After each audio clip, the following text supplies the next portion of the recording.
এই বাংলাদেশের মায়ের দোয়ার ক্রিকেট টিমকে বাংলাদেশে না আনার অনুরোধ করতেছি। তাদেরকে দুবাইতেই শেখদের কাছে তাদেরকে বিক্রি করে দেওয়া হোক, যাতে করে তারা মানে ভালো চরে উট চড়াইতে পারে। এই বাঙ্গির নাতির অবস্থাটা দেখেন, তারা রাশেদ খান খেলতে পারে না, তারা হাসমাতুল্লাহ উমর জায়গায় খেলতে পারে না, তারা স্পিন বল খেলতে পারে না, পেস বল খেলতে পারে না, তারা কি দন্ডা খেলতে পারে আপনারা বলেন? ১৯০ রানের টার্গেট, ১৯১ রানের টার্গেট, ওই রানটা চেস করতে পারে নাই একটা টিম। তাদের বলে আবার ওডিআই তাদের ফেভারেট, ওডিআই বলে আবার ফেভারেট। তারা ১০৯ রানে অল আউট হয়ে যায় আফগানিস্তানের সাথে। যেখানে তারা টি-20-তে আফগানিস্তানকে হোয়াইট ওয়াশ করছে, সেই জায়গায় দেখেন আমাদের এই লর্ড বাহিনীরা ১০৯ রানে অল আউট হয়ে যায় আফগানিস্তানের সাথে। ৮১ রানে তারা ম্যাচটি হারে যায়।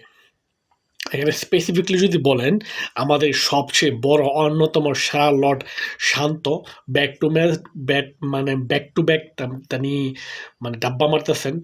তানজিদ তামিম, তার কথা কি বলবো, অন্যতম সেরা লর্ড। সাইফ হাসানকে নিয়ে কিছু বলবো না।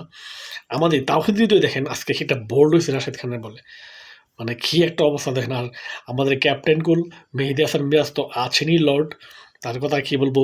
আর জাকের আলী চিংগাম বাবা, খালি সাবলানি ছাড়া কিচ্ছু বোঝে না দুনিয়ার মধ্যে এই লর্ড।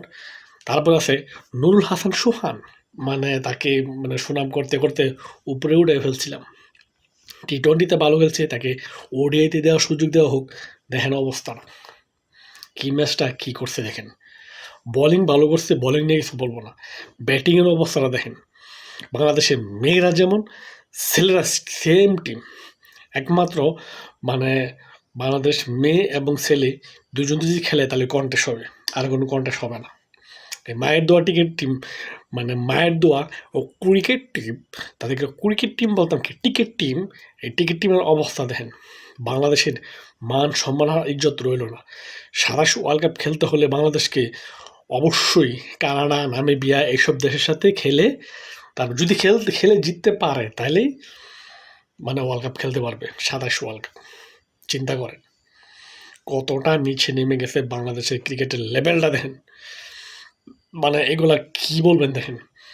একটা মোটামুটি ক্রিকেট একটা ধনী দেশ, যেখানে ক্রিকেটের মানুষের আবেগ, সেই আবেগ নিয়ে তারা খেলতেছে, আবেগের পু মেরে দিচ্ছে। দেখেন কি অবস্থা, বাংলাদেশকে কই নিয়ে তারা নামাইছে।